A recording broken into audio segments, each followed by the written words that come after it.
மனதில் நின்ற காதலியே மனைவியாக வரும்போது சோகம் கூட சுகமாகும், வாழ்க்கை இன்பவரமாகும்.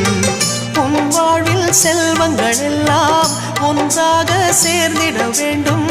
பூவே உன் புன்னகை என்றும் சந்தோஷம் தந்திட வேண்டும். ஆசை காதல் கைகளில் சேர்ந்தால் வாழ்வே சொர்க்கம் ஆகுமே.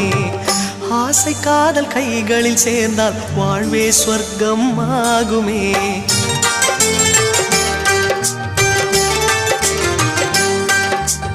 ஆனந்தம் ஆனந்தம் பாடும் மனமாசையின் ஊஞ்சலில் ஆடும்.